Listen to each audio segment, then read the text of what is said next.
You all are probably wondering right now, where's the music? Like, where's the intro to get you guys into the mode, mood of Tokyo Ghoul? Well, to be honest, guys, the latest chapter that came out even shattered that. Like, that's kind of how big this chapter kind of proved on a landscape, or, set apart. Words. I'm even messing up on that right now because of the latest chapter. So, yeah. Hey guys, what's up? Lucky Cheese 7 is here today to give you guys another Tokyo Ghoul podcast.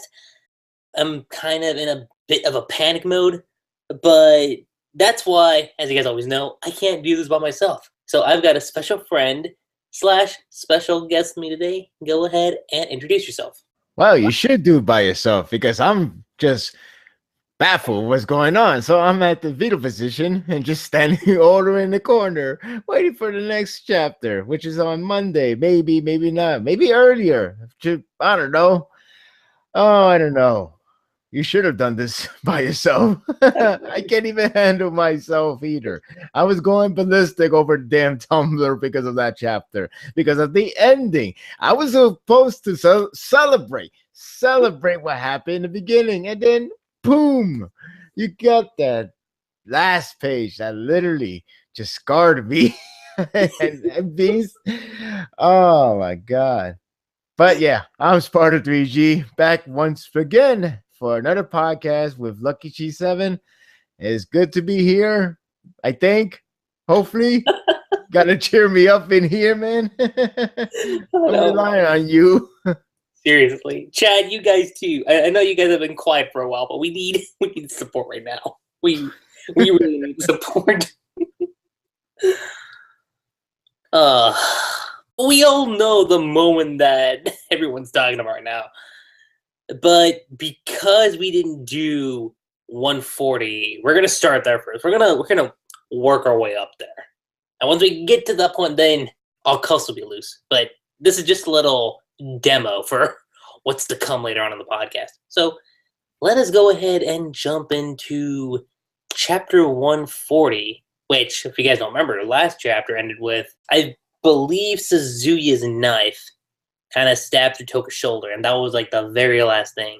People were kind of speculating, like, okay, who is that? Is that Mutsuki? Is that Suzuya? And I was like, I kind of thought it was Mutsuki initially, but then, given how the chapter opens up and given the way how the blade was designed, it was Suzuya, obviously. So, interesting thing to note, one of the biggest mysteries in Tokyo Ghoul has been solved. Now, it's not like on the Scarecrow level. It's not like that. It's not like, oh, someone's identity. No, it's not that at all. It was more so on who Toka visited in the hospital, like way early on in Tokyo Ghoul.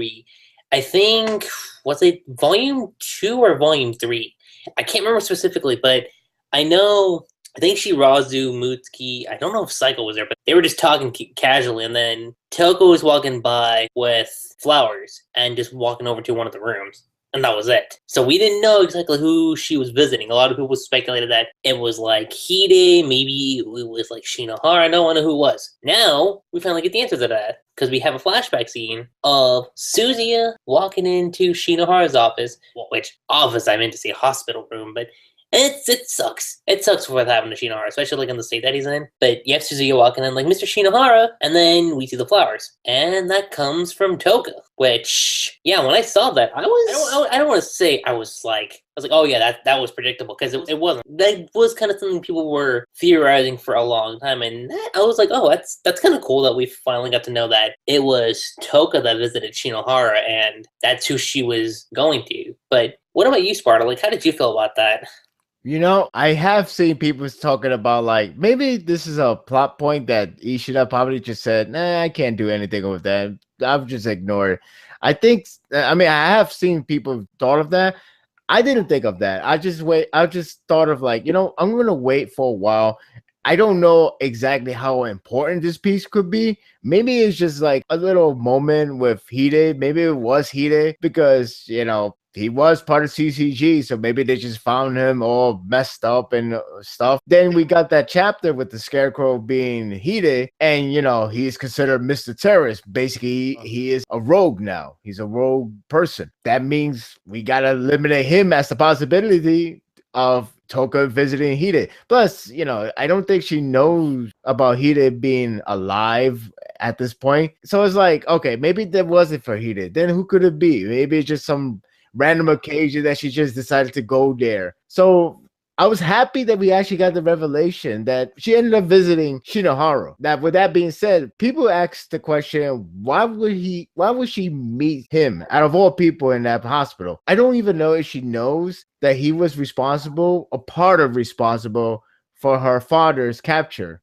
Does she knows that? Because I'm I curious. don't know if she does, but I do remember like the closest thing I know is that like because she was around when Shinohara and Yoshimura were talking at the coffee shop, right? Well, or was she at college during that point? I'm trying to remember because I know she was in college, but I don't remember if she was like specifically there during that particular point. Right. I think she got the memo though. I know he visited like twice there. So she probably got like the idea of like his character, because again, it's like what she said way back in, I think it's chapter 32 or 33. I forgot which chapter in the 30s in part 1. It's that she doesn't see human like 100% evil, every human. She knows there are nice people. She knows there are bad people. It just sucks that she always has to fight against the bad one because she is portrayed as a bad one. The whole your ghoul equal your evil. Simple as that. That's how they see it. But it sucks because of course she doesn't believe that there are nice people, there are nice ghouls. So to her, I believe that she realizes that Shinohara is one of the better people, the good people. I mean, yeah, he is CCG, he is doing his job, but the whole chemistry that he has with Yoshimura, it felt like it's like a friendship that could have been, but because of circumstances and because of the world they live in, they can't. So to me, I feel like she has that much respect for him, and if she does know that he was responsible for her father's, then I see it like a somewhat symbolic way to say like she forgives him, and that it has that subtlety that's like she's willing to let bygones to be bygones. She did it with Akira, and she technically did it with Shinohara because they're good people. Akira, she's always following the family belief of killing ghouls, but deep inside, she's really a nice person. It's just, again, it's just the way how people are raised, the way how people are living today. But she knows she can see good people within them when she does see one. So to me, I think it makes sense, a lot of sense. And it's sad for her to be the one to give the flowers to Shinohara and Shizuya not knowing about that. If so, it still comes to this circumstances of ghoul versus human.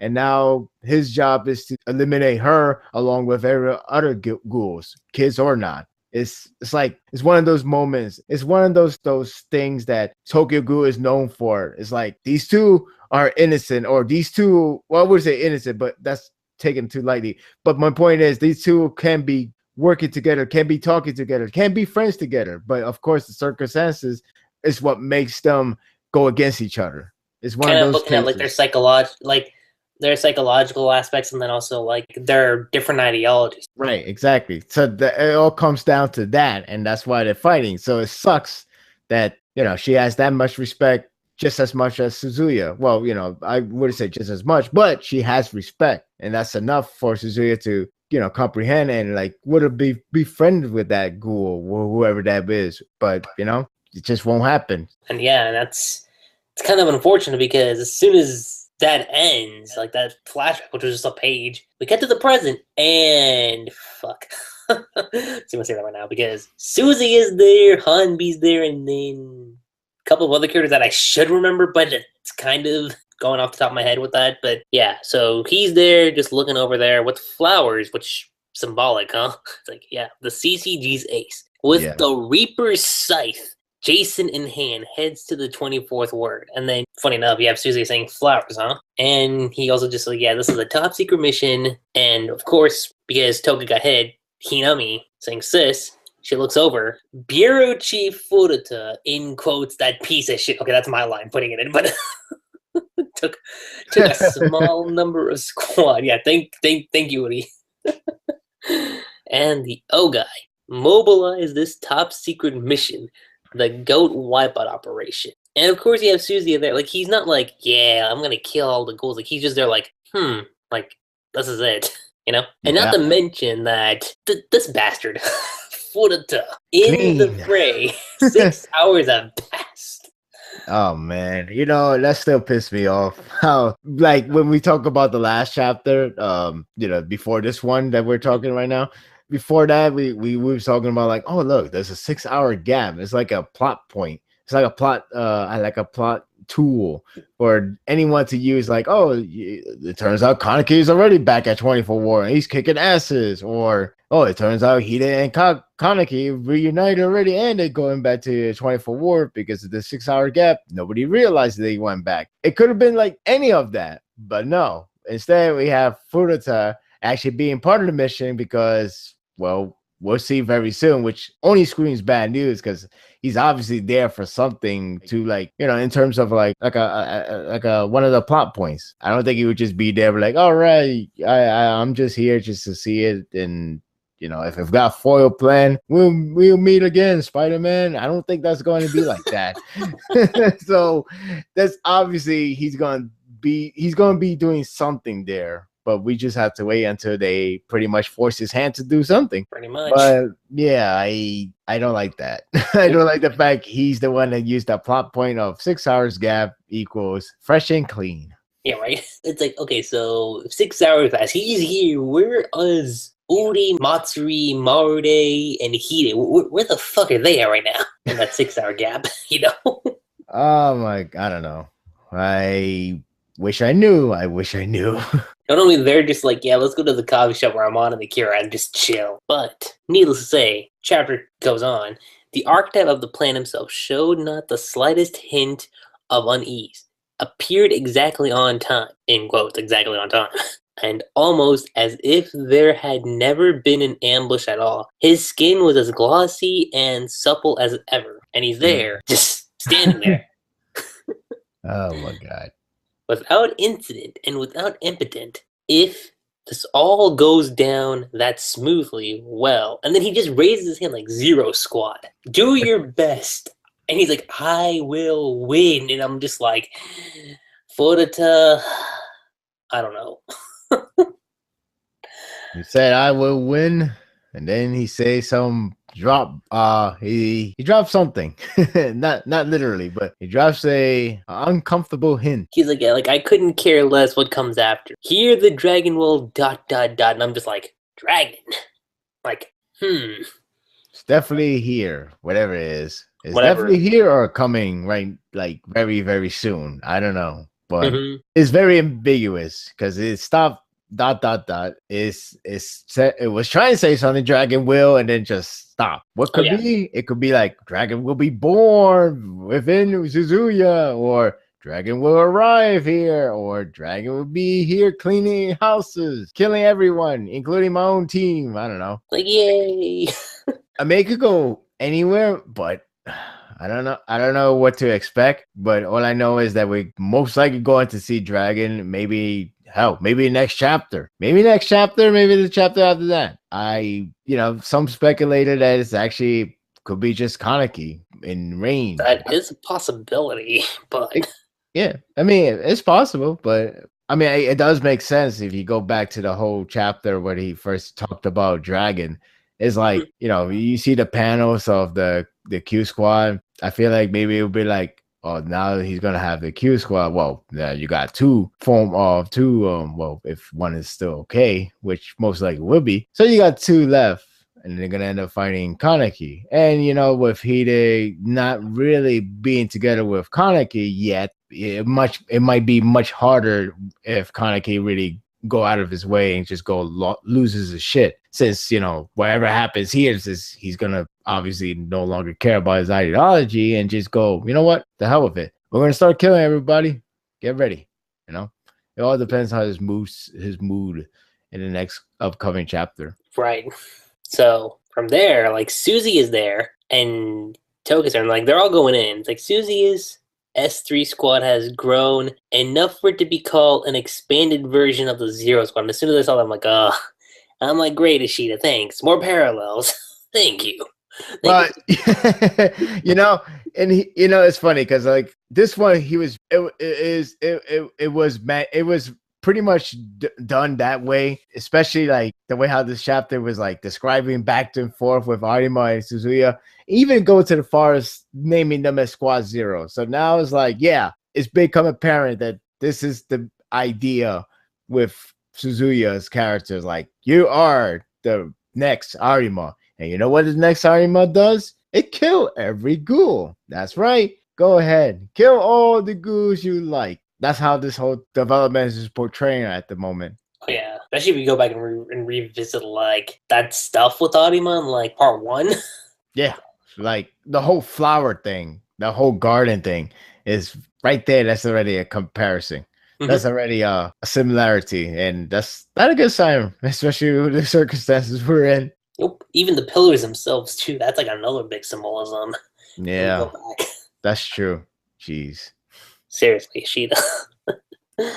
Yeah, in terms of individual strength, they fell short of Zero Squad. But as Suzuya's S3 squad simply had more manpower. Like with the barely mortal Kisho Arima at its helm, the former Zero Squad was possessed of an aloof, distant air. Inevitably, therefore, it came to be comprised of only an elite select few. And while Juzo Suzuya was like his predecessor, an outlandishly powerful investigator, he was far more popular. This former infant terrible had been under the heavy hand of his special class mentor Reform. He reminded those around him of a young hero charging forward bravely, an exceedingly easy to understand persona. They flocked to him. Of course, a force capable of resisting the onslaught of Suzuya's squad was not to be found here. Yeah, keep that in mind, guys. Of course, a force capable of resisting the onslaught of Suzuya's squad was not to be found here. I don't know if that's Ishida's way of saying they're not strong enough to handle it, but... It's more like, because nobody has a powerful force to go against Zero Squad and Suzuya, well, they're pretty much done. So, yeah. Has to see them death. Mm-hmm. It should be fun. That's the way Ishida is trying to address it with that line. Like, yeah, they're pretty much screwed. Unless there's hope. Maybe the next chapter. Hopefully. Maybe. Please. The thing is, I was actually ready. I was like, all right, you know what? Where it's going down. Suzuya squad, Toka, and Hinami. Let's go. Then Ishida decides to back away. And I'm like, really? Like, are you serious now? We're backing away to fulfill one more extra plot point. That is with Kaneki. And Kaneki, Nishiki, Suki. They are still. Well, and Banjo's there too. Let's not forget about him. They are still in the Outlands dealing with supply. 6 hours later, and they're still on this track. I'm like, like Ishida, why? And the narrator thing didn't help either. It's like, yeah, by the way, they don't know what the fuck's going down over in the 24th ward. I'm like, yeah, thanks for reassuring that twice. Yes. It's like, let that phone you in. Let that be a staple on your forehead that says, he does not know. He does not know. He's still going for fine food. But he does not know that they're done. No. I'm like, really? I got that the first time. Oh man, it's like you might as well start naming every chapter title. He doesn't know yet. He doesn't know yet. He doesn't know yet. Now he knows, but it's too late. I mean, if this was like Bleach, it'd be like, he doesn't know yet part 1. He doesn't know yet part 2. I can't find a different title, so I'll just call it He Does Not Know Yet, or have a special tricky way of saying he does not know with a very extra symbols that supposed to translate that to somehow. He doesn't know yet 5. He doesn't know yet 6. It's like, okay, we get it. Just to hammer it down. It's like, yep, okay, yeah, we get it. But with the scene, well, is Kaneki saying it or is it Tsukiyama? For which part? A gut feeling. Huh, something like that. That's Kaneki. Okay, that's what I thought it was. Mm-hmm. It's like the bad feeling Kaneki's just felt, I mean. But our expedition just started. That's a key phrase. Just started. 6 hours later. Unless this is a trick and that one is actually 6 hours ago, but I don't think it says they don't did they even say that? I don't think so. If it was 6 hours ago, I would be like, okay, now we have to hope for him. But if it says 6 hours later, along with the whole scenario that's going on, shit. And damn, right? I'm gonna sit here going like, Sheeta, are you kidding me right now? What are you doing to me, man? Seriously. But yeah, the easier the going is, the more you're likely to feel something's off. I don't think anyone in your place would feel any different. And of course, Connie says, I'm worried about April 23rd, which is, of course, Yoriko's execution ceremony. To which Tsukiyama was like, the execution ceremony? Yes. I knew that day was a watershed moment. Day of action or a day of avoidance.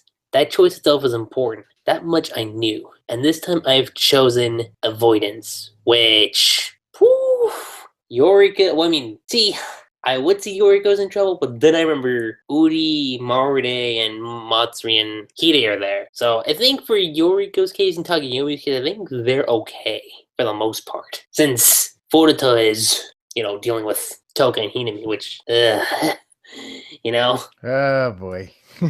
I mean, look, I understand. I understand a lot of people were so pissed off at Kaneki for deciding to I'm gonna go to the mission, But you gotta think two different point of view. You gotta think a point of view of you as a reader with the whole different perspective view against the view of a person, a fictional character within the story. And of course, Kaneki can't know that everything is going on right now. He can't know. He's not supposed to know. It's supposed to be a top secret mission. He should not know because he doesn't have a radar. He doesn't have a GPS. He doesn't have a Find My iPhone or whatever crap to find out oh, look at that. They're dying. Shit, we should go back. There is no tracking. There's nothing like that. Nobody has any ways to try to track them, what's going on. You live in underground unless somehow Japan, Tokyo find a way to bypass the internet surface, which I don't know. Maybe I'm wrong in there. I don't know. Who knows? Because if they don't have that, then they have no communication. Then that's a good way to put it. Yeah, there's no way to find a way to communicate each other. So they're pretty much screwed. So now the only thing you could blame Kaneki is the decision. But again, you got to look at this point of view of his. He's the leader. He's the leader that he does not want to be. Right. He does not want that title at all. He don't even care about trying to bring peace or whatever, bring unity. All he wants to do is to continue living and just use that as an advantage to his reason.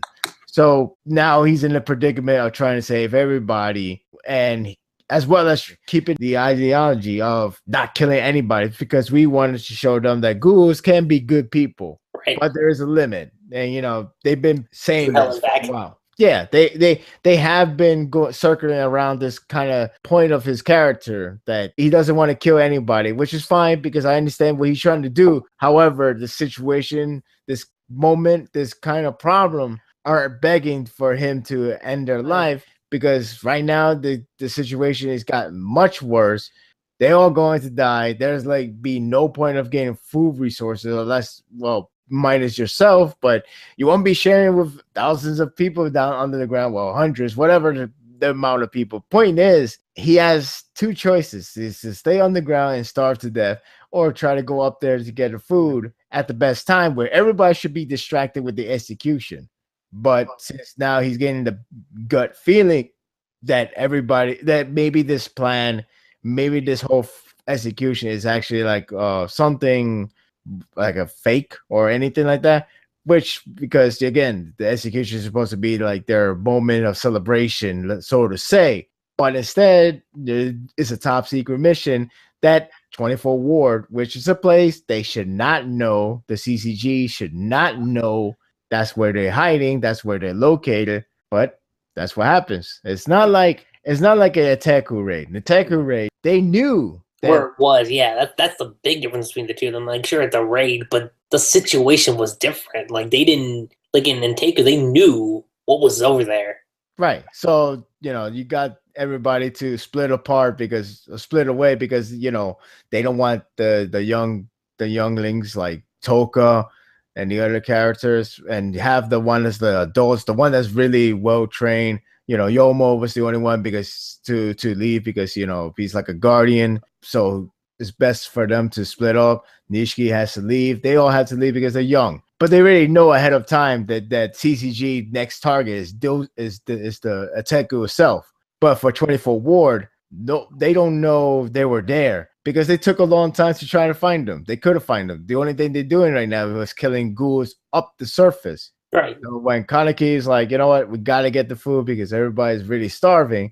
And if we don't get the food, we're not going to live. And me, well, I'm quoting him, and me, I'm getting old. I need to start cannibalism, but I don't want to do that. But maybe with all this situation comes about, maybe he's going to start doing that. Maybe he's going to start doing a lot of things. He finds himself a taboo thing to do and start doing them. Depends how much he outraged once he get back to 24 War. But my point is, the situation is different from any other moments because this one, he's the leader. He's the one that has been pressured on. He's the one that's trying to make this idea work with no killing, no eating them, nothing like that. Just try to disarm many weapons as you can and keep on being the king for everybody, which again, this is not the title he wants. This is not a title he asked for. He just was tossed that title because, well, Ghoul needs to find a reason to keep on living and keep on hoping. But he doesn't want any of that. So now he was being pressurized with that. I think there will be effect to it by the end of this arc, and maybe this is where a huge transformation would go in for his character, for his status, for everything that's going to probably happen in the next arc, or maybe we go to third part. I don't know. Maybe it will be one more arc, and then we go to third part to get a refreshment. Just all depends on what Ishida's going to do. Right. And I mean, going from there, like Kaneki even says, like, and I really believe that the choice is the correct one. It's something I chose to protect that which is important to me. Now, he's also thinking about Toka. Thanks to that, we've been able to move on to this, our next objective. Move on, assuredly, that is. Perhaps a bit too much so. To which he even said, like, yeah, this is a form of post-decisional loafing. And Tsukiyama's like, post-decisional loafing? Yes, it is. We decided not to attack the CCG on April 23rd. For fear of a trap, we will intentionally do nothing. Which makes sense. However, we feel mysteriously assured that until the 23rd, we ought to be able to forestall any sort of accident. After completing a decision in regards to a large crisis or event, we feel that nothing will happen until the day that decision comes into effect. A slackening of the spirit, if you will. But who is to say that our enemy will actually sit still? This is exactly the sort of chance Furuta. And it's funny because Kaneki even thinks about it, like, wait a minute, no. Because Furuta, he wouldn't just sit around. He would try to do something about it. And it's not until when Tsukiyama just calls out to him, like, Kaneki, like, are you suggesting we turn back? And it's funny because in this moment, like, Kaneki's thinking, maybe we should go back. Like, you could just tell, like, from the look in his eye. But instead, Kaneki just says that will not happen because we can't afford to starve to death either, right? To which Tsukiyama says, exactly. I'm sure everyone will feel assured too. And that's everything regarding the Kaneki bits in the chapter. You know, when you put it that way, it almost feels like that gives you the idea, like, yeah, look, I'm getting reaction from the other guys telling me, like, are we really going back away from this? You know, that's pretty much saying, like, if I'm the leader and they told me like this, you kind of make me want to say, nah, we're going to do this mission. But I really want to go back because I got a bad feeling. You put me in a very, very bad position, you know. That's the way how you told the story. It kind of portrays that that's the case too. The whole, he's the leader. He got to make a decision. People are not saying like, oh, you're saying everybody's attacking the ghouls? Yeah. Are you saying that everybody's attacking ghouls at 24 War? You know what? I agree. Let's go back. Nobody really say that. It was like, wait, you got to be kidding me. Are we going to back away right now? It's like, well, yeah. I mean, Furuta has to be doing something at this day. something. Like he has an idea. Like yeah, like there's probably something going on.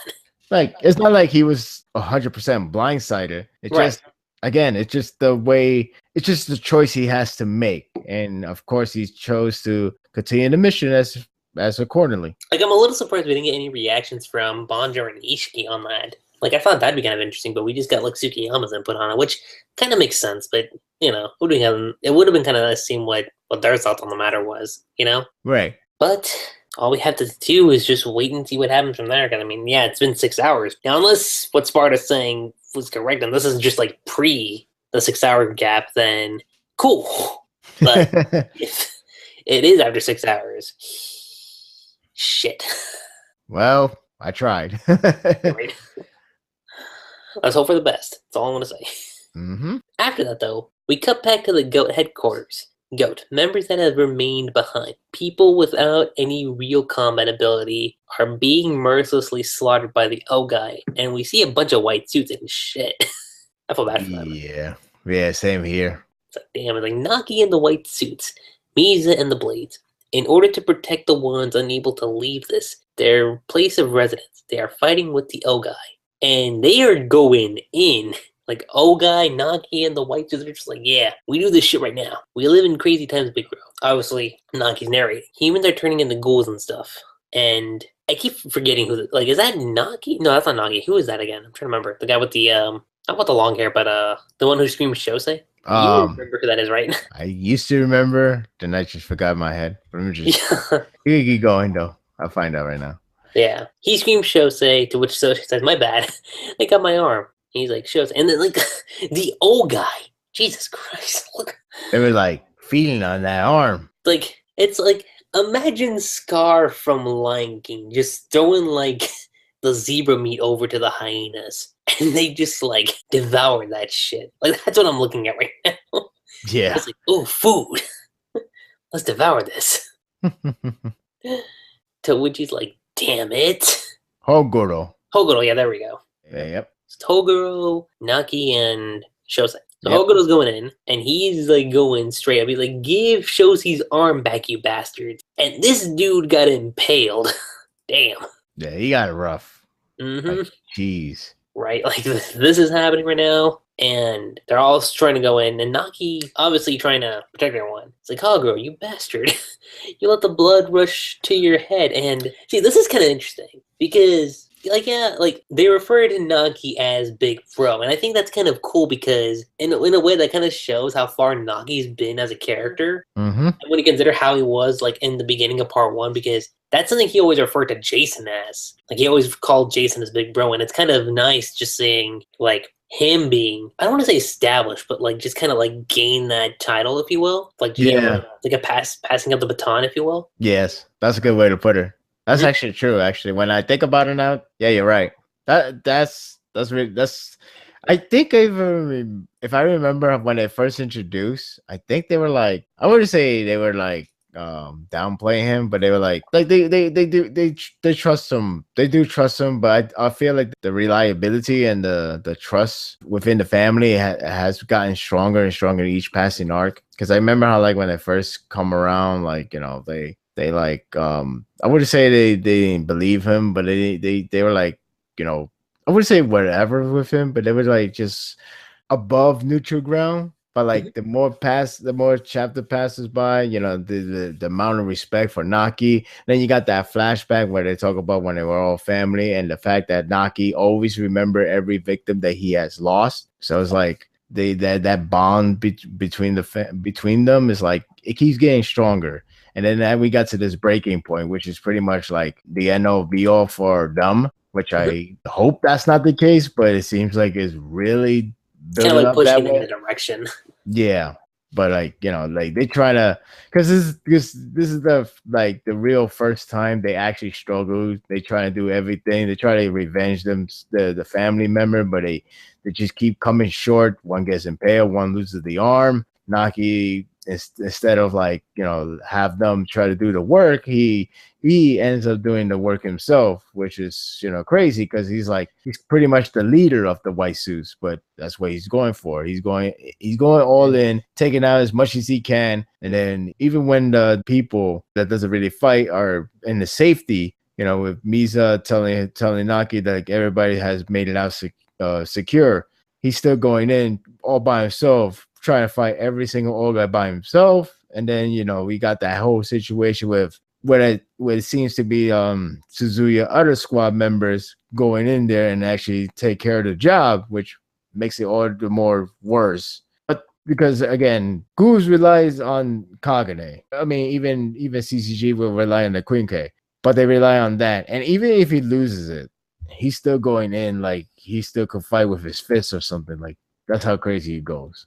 Mm-hmm. The way how this chapter portrayed it does sound like he did die, and I don't know. I hope that's not the case, but if it is, then it is a great way to go out. Just sad, but it makes sense to his character. It has a great closure. If he dies here, it has a great closure. It really does. If he doesn't die here, that's fine. You could work around it for his character to develop even further. But again, if he does die here, this is possibly the best way to go out. Like, he talk about, like he used to be like just a crybaby, and we all remember that. We all remember he was a crybaby. Even the volume cover gives you that idea. Like, yeah, this guy is a crybaby. This guy is like a little man child, or that's the way how you call them. He's like that. I mean, you like he's weird shit when you really think about it.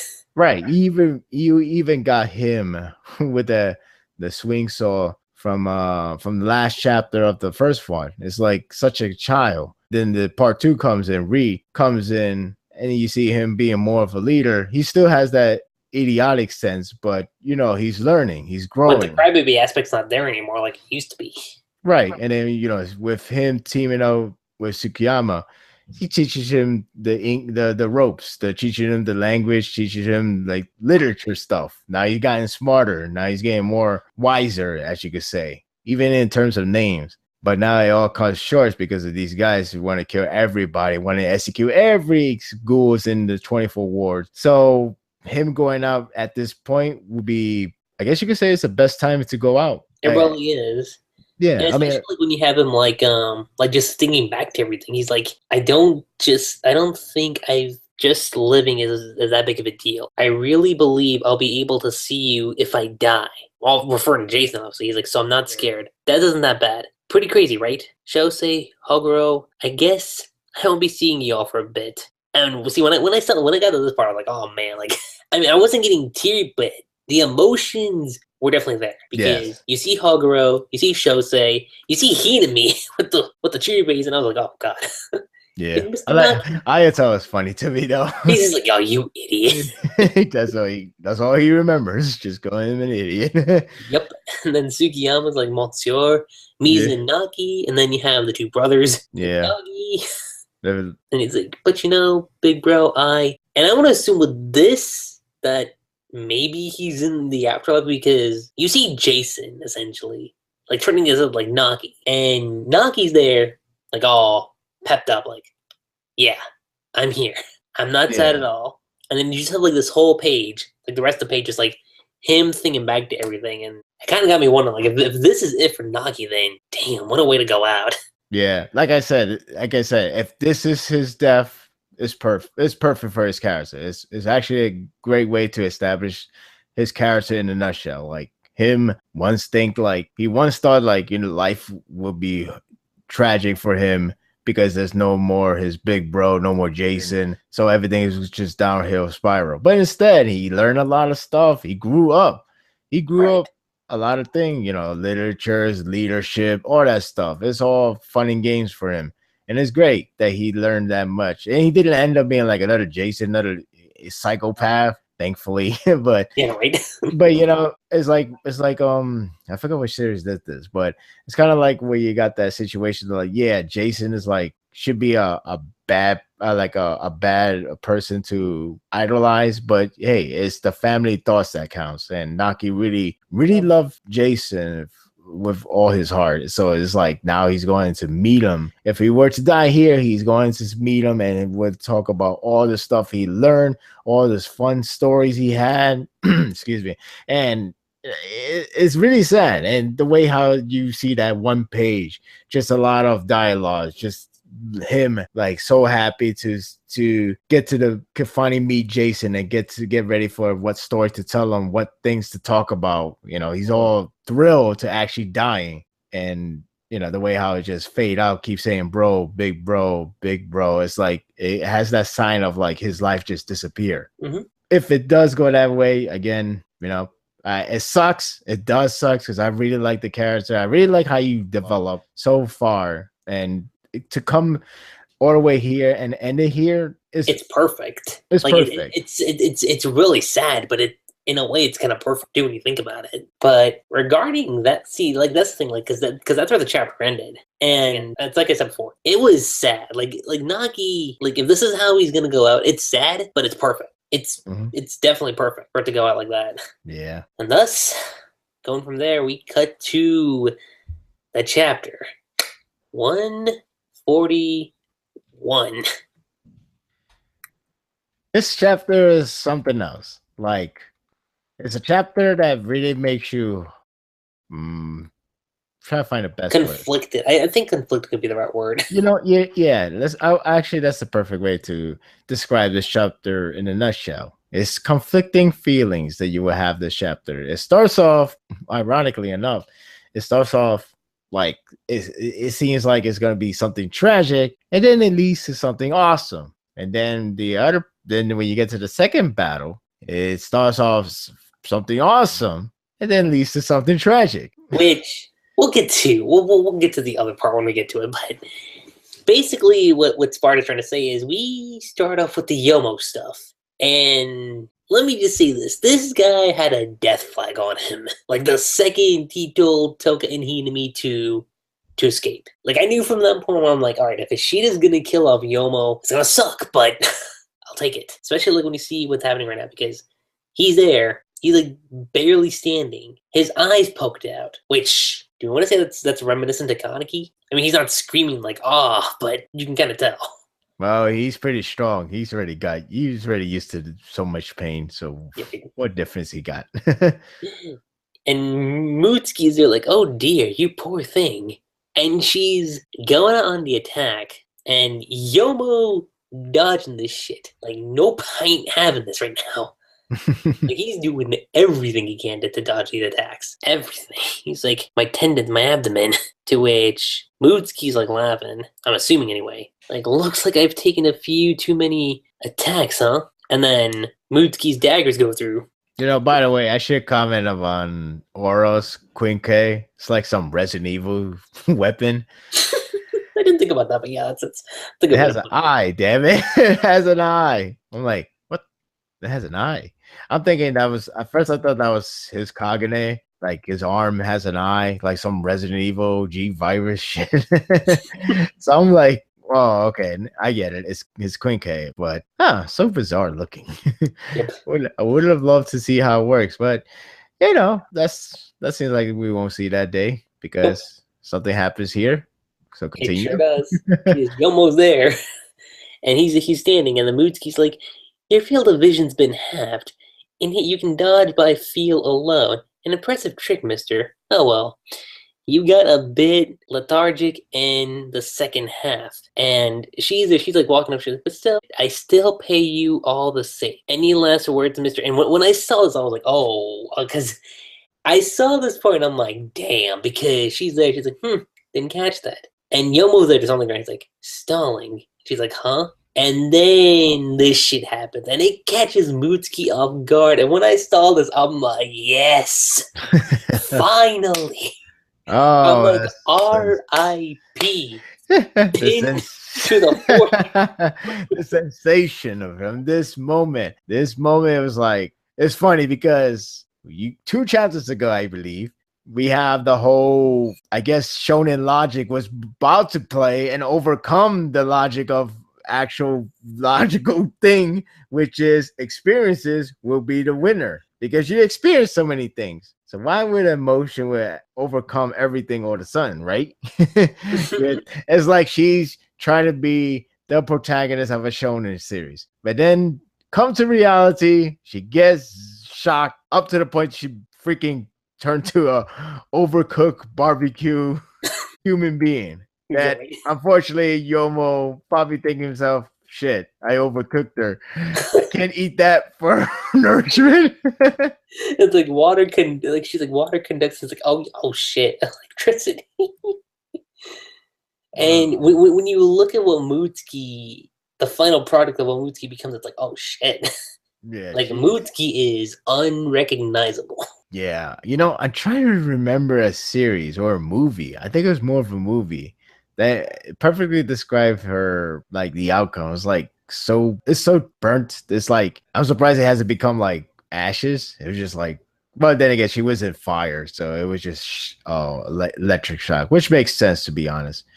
Electric shock, your body will remain intact, but you will be burnt depending on how much electricity goes through your circuit. So, but yeah, it's like, geez, like So can we say Mutsuki is R.I.P. or just unconscious? Because initially, because it's funny, because when I did my live reaction, I was like R.I.P. status. But then I'm thinking, well, hold on, what is she completely?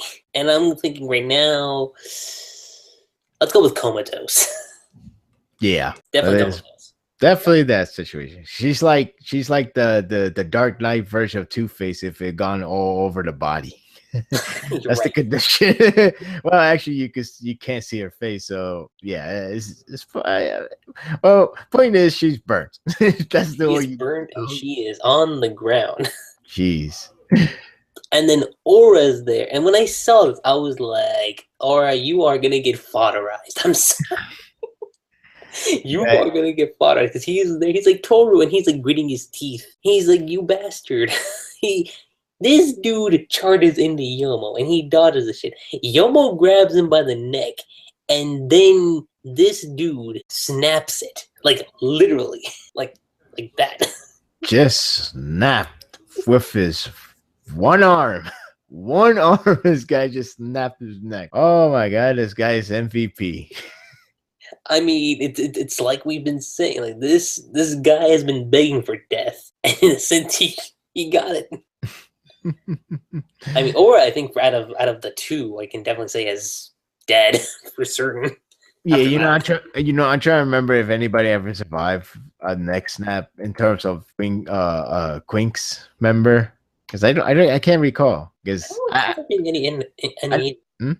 I said I don't recall there being one, as far as I can tell. Yeah, I mean, I know a ghoul can survive a neck snap. We just saw it 2 arcs ago. But I'm not sure a human human, yeah, definitely. But I'm trying to think for the Quinks, those guys. I don't really know. As for, like there's this theory which it could happen, and if it does happen, that will hit the low point of the character. Is that if Muski is alive and can still move, and keep in mind, I say move, not like walk, run, fight. People speculated, and I even thought of it too, that she may, if she really desperate to try to fight back, she Like probably end cannibalize up, Aura. yeah. That's kind of, yeah. I was thinking about that initially. Too. I was thinking, well, hold on. If she's still got some energy left, what's to stop her from eating Aura? Exactly. Like I can see her approaching the body, dead or alive. I think she would be extremely desperate just because she wants to win, just because she really wants to, do the mission. She's all on that mission, especially the mission is to kill Toka. So it could be like, the epitome of making Kaneki in range to make Kaneki definitely go for her, even though she's asking for a death wish at that point. But hey, whatever it takes, right? That's Right? probably, yeah. So that's the theory. I thought of it as well. It could happen. It could not. It may not happen. Who knows? But the fact that Yomo took them out and he remains alive, which is good, kind of makes me want to think differently again. Well, not differently, more like reinforcing the last chapter, saying that Naki probably did die. Because I'm not saying Yomo should not win. It's more like if you want to keep us trying to lie to us or try to trick us, you will have Yomo versus Muski and Aura as an off-screen moment and not let us think that he probably has won or he probably has died, That's a good point. Like we just saw him winning, basically telling us, yeah, this character is going to live. The character you probably have seen other times before, they mostly going to die. Depends how I write them.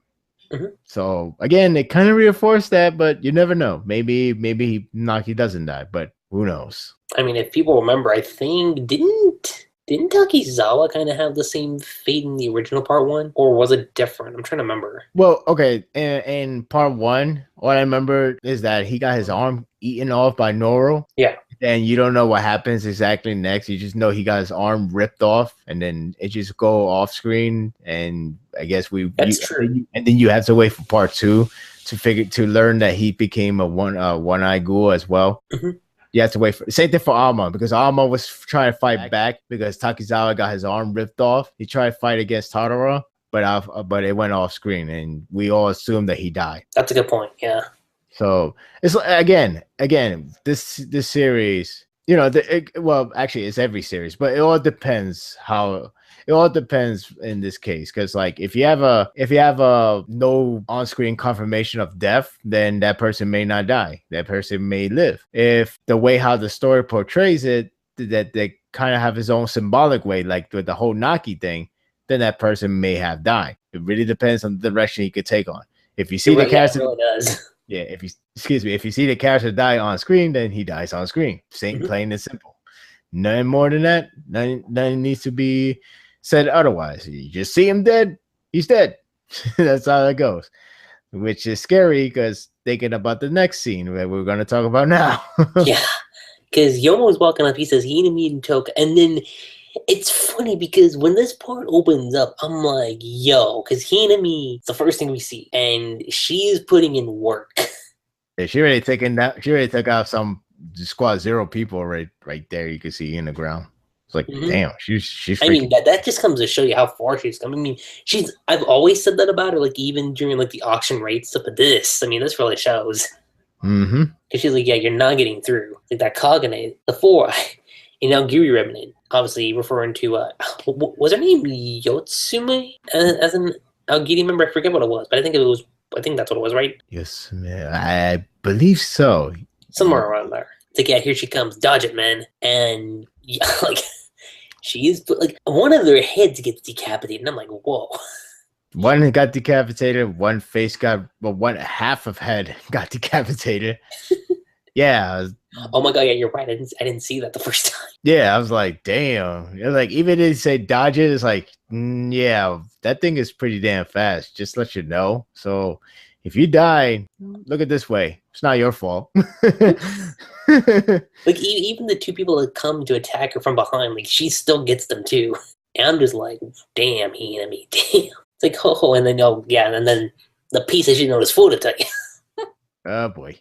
Yeah, he's like, trying our best, are we? Too bad. Useless. You lot are the bait now. I know the fan base has taken that into a lot of accounts. Like, all right, who's the bait? Like, is it a bait for Dragon? Is it a bait for Kaneki? Like, who is it for now? When I read it initially, I thought Kaneki. Like, that to me just felt like the most obvious answer. Right. See, that's where a lot of people start to think maybe Dragon is Kaneki. Maybe they're saying like, okay, maybe if you want to combine from the last chapter, you can say like, you guys are the bait, because when I kill you and you, Toka, then Kaneki will come back, you will go crazy, then they will meet the world craziest ghoul, which I would call Dragon, and that's what I meant with my sentence. It doesn't matter what happens here, because Dragon will come back from trying to get food, and he will see everybody dead, including the one he loved, and that way Dragon will be born, and we all will go after him, or he'll come after us. And most certainly, he will come after us. Oh, yeah. That's the way how people see it, and that's what I'm starting to see it too.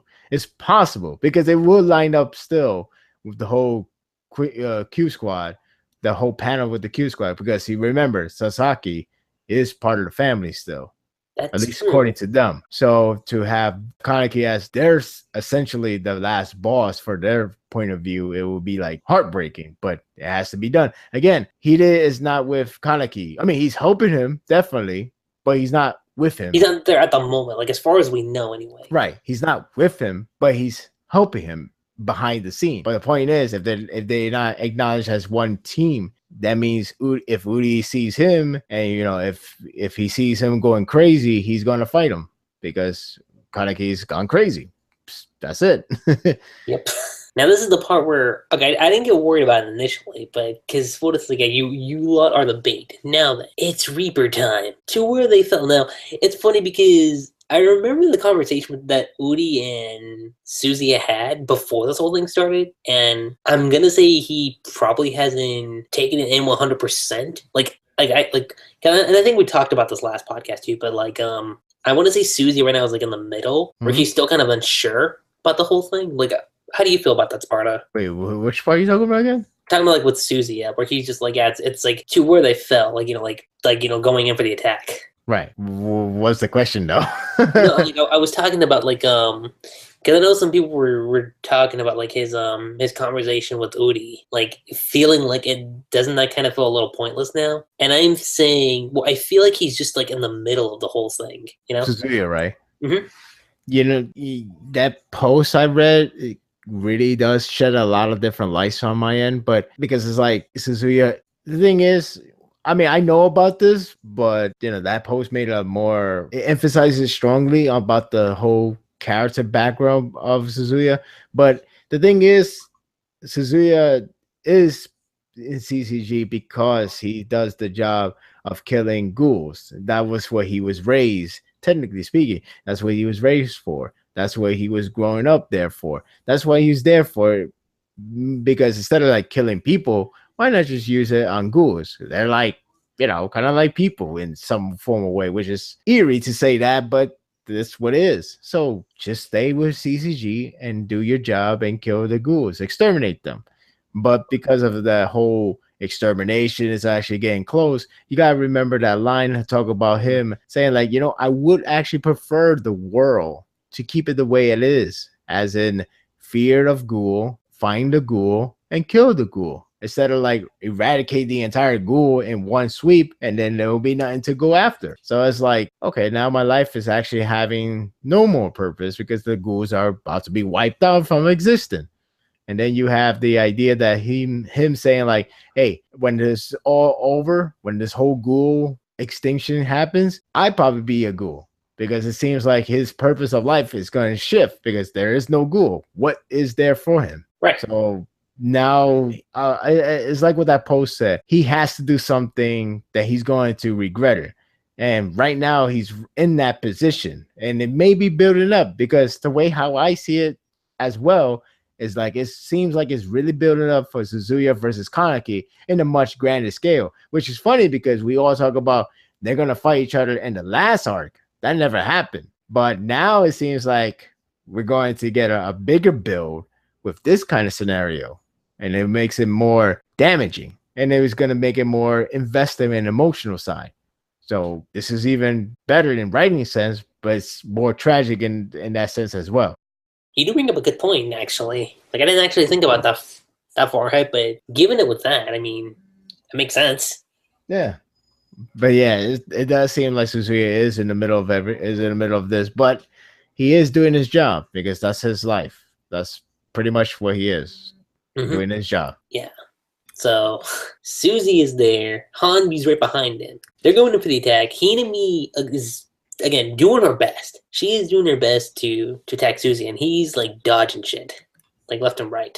And it doesn't help that Toka, because she's trying her best to help out, but she's obviously dealing with Hanbi. And he's like shallow, and Walton, she's also not. I don't want to say deflecting, but she is definitely like dodging like all the attacks. She's my left arm is out of commission now, I guess. And then she's thinking Hinami. Now, I've been worried about Hinami for a while, although I've been kind of keeping it up to the side because she's been on good terms since Coachella, which I've been like, all right, we're good because people know like if they go back to my early Tokyo Ghoul reviews, especially like when Hinami was in prison, I had my worry face going on during that point, and then she ended up being okay. This, I'm like, oh god, Ashina, don't you dare tell me, because she is obviously losing it. Well, yeah, like she's kind of getting worn out. And Toka's noticing this because she's like, Hinami, like, there's no way she'll last that. And, you know, again, Toka is trying her absolute best just to get there. And she gets the Hinami, or at least she tries to. Susie gets there. And, oh my god, this last page. Like, I was shattered when I saw this final page. If anybody have watched Death Note, the recent one, yes, I said it. If anybody has watched that, or at least watched the clip of the infamous reaction to Ryuk for the first time ever, where Light Turner just go screaming like a goat in a historical way. That was me when I read that last page. I was like screaming, opening the door so I could escape from the image I just saw. I'm buying 30, I think it's 32-inch. I don't even know what kind of size. I don't even know what's the size of the monitor. The point is, I just want to escape from that view.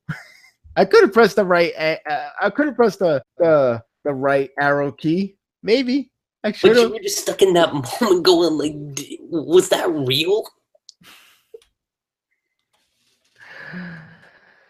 Okay.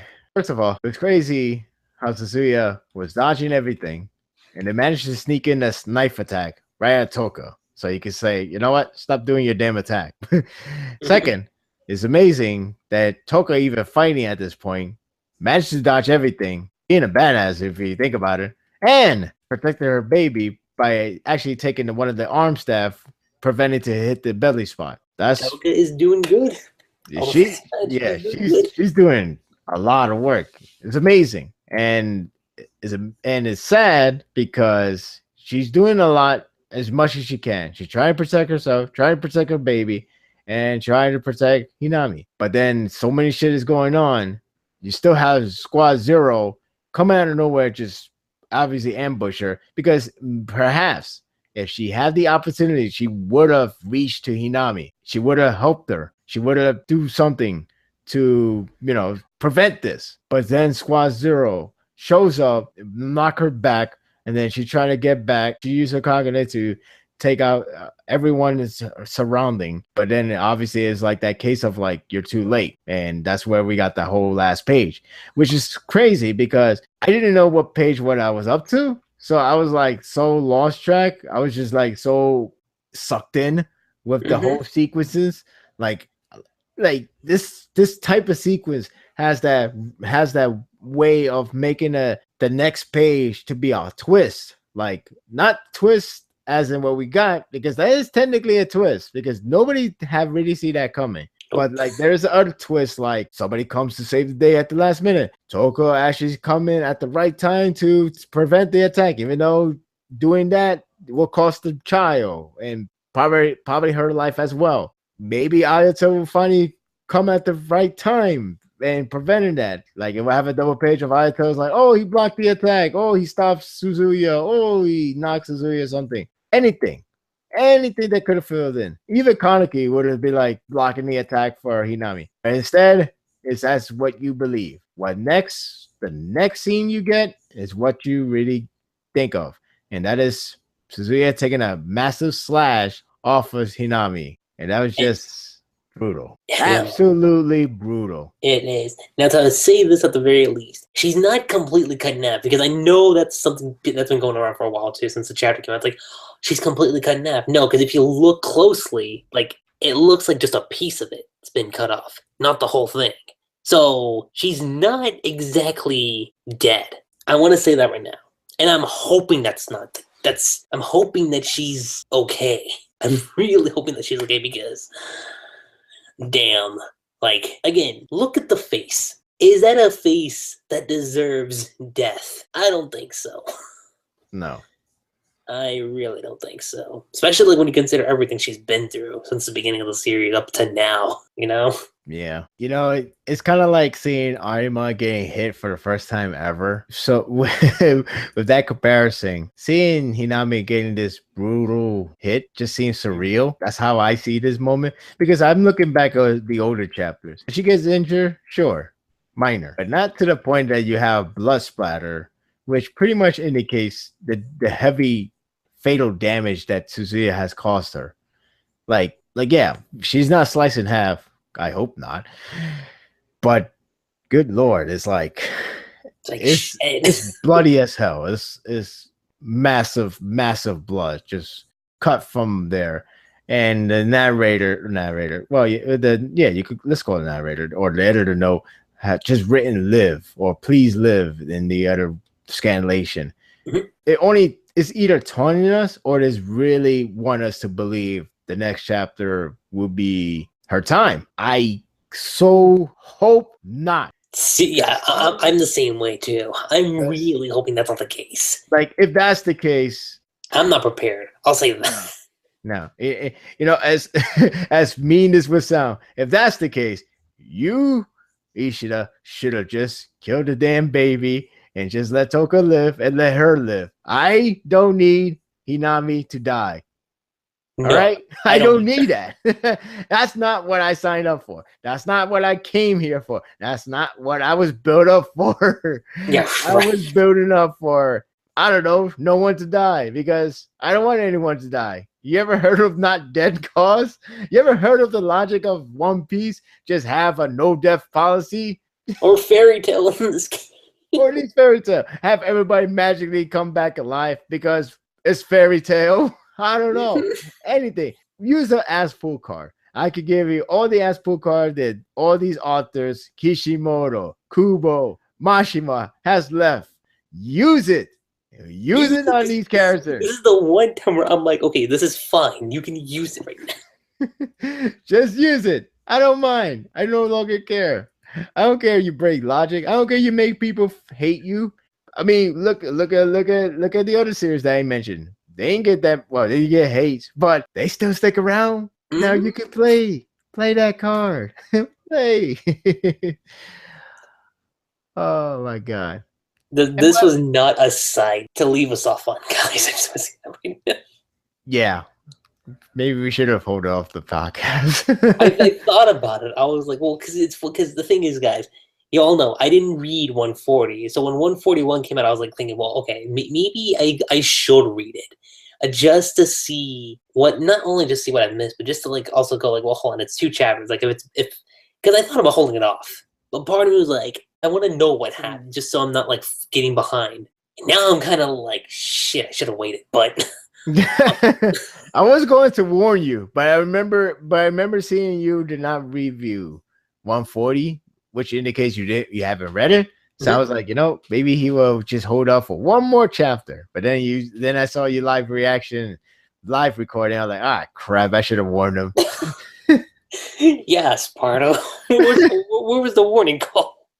Well, that would be too much of a spoiler. Like, hey, by the way, don't read the chapter because your favorite girl has got cut. I would have been like, oh, fuck no.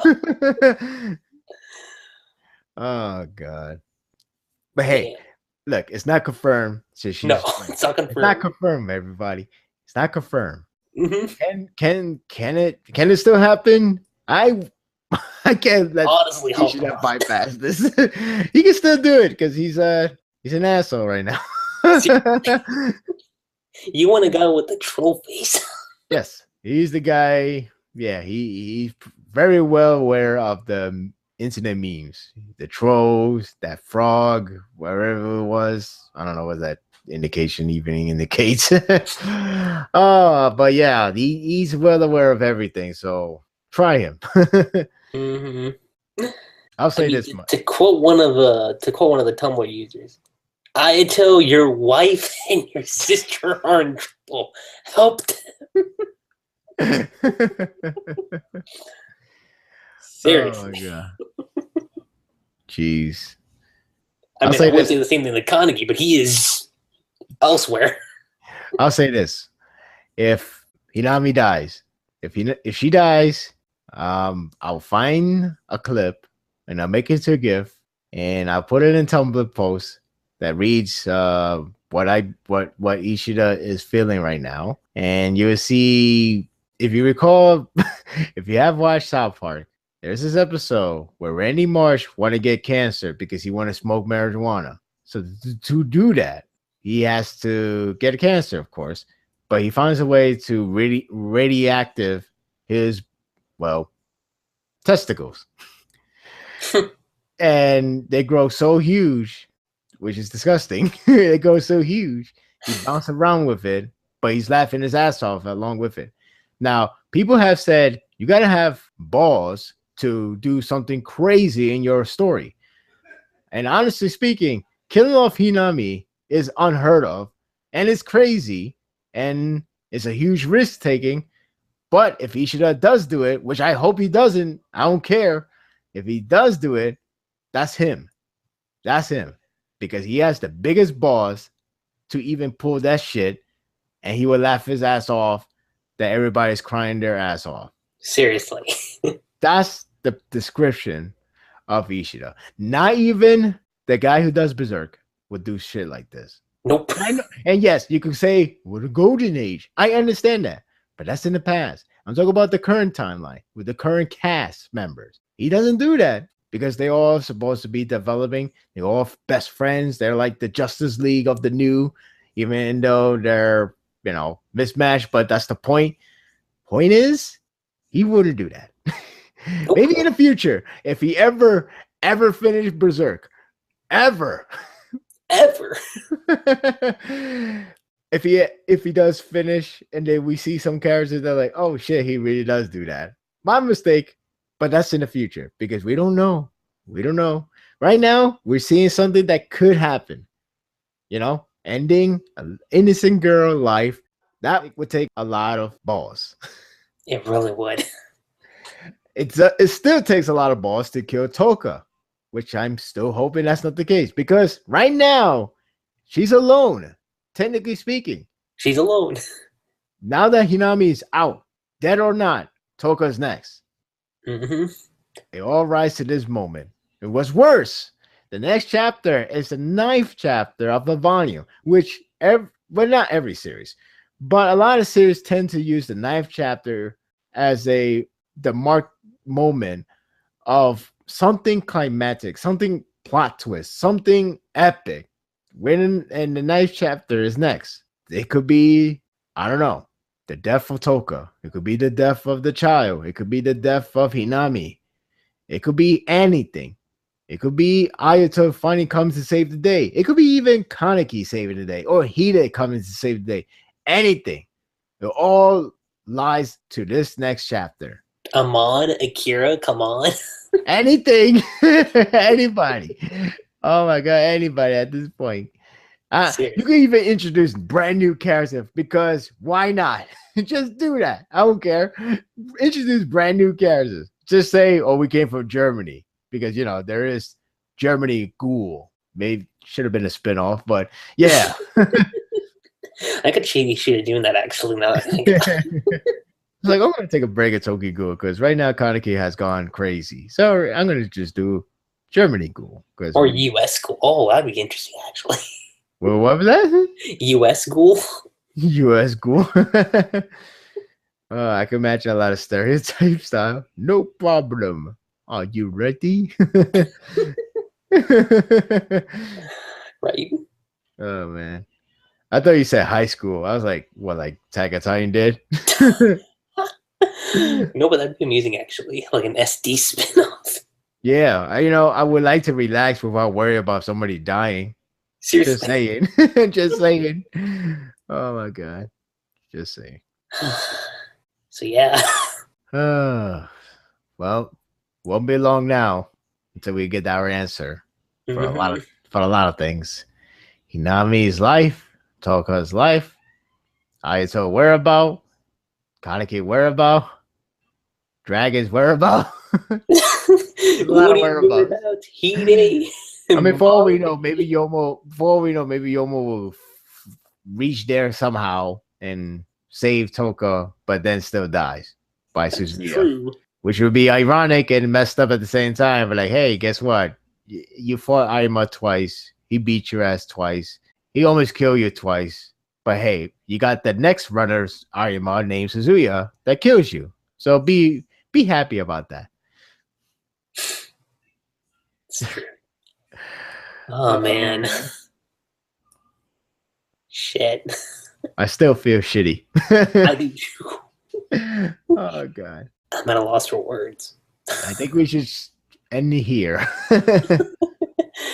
All I can say is everybody hashtag keep Hinami safe. Yeah. It's the best way I can say right now. Keep Hinami safe. I mean, I would say we would go into predictions, but I feel like we've already done that already. Yeah. There's a lot of predict. Well, you know, I'm just maybe it's best to not to predict because this is where it really relies on everything. Toga's life, Hinami lives, you know the work. Yeah. So it's best if we just wait and see. Oh boy. Yeah. So with that being said, guys, I think that's pretty much it for the podcast. Sparta, it was really great having you on board again with this podcast / counseling session, if you will. If that's what we want to call this. Oh, pleasure as always. I was just hoping that it was all cleansed out, but you know, sometimes a lot of things takes time, and of course, this is part of this one is no exception. It takes time to calm ourselves from this Literally. event, you know. But hey, it was great to discuss the last two chapters that we haven't covered until now. It was fun, scary again, sad again, but that's Tokyo Ghoul for you. Oh yeah. That's Tokyo Ghoul. So yeah, guys, that's pretty much it. I'm LuckyRave, SPARDA3g, and we'll catch you guys next time. Hashtag keep Hinami safe.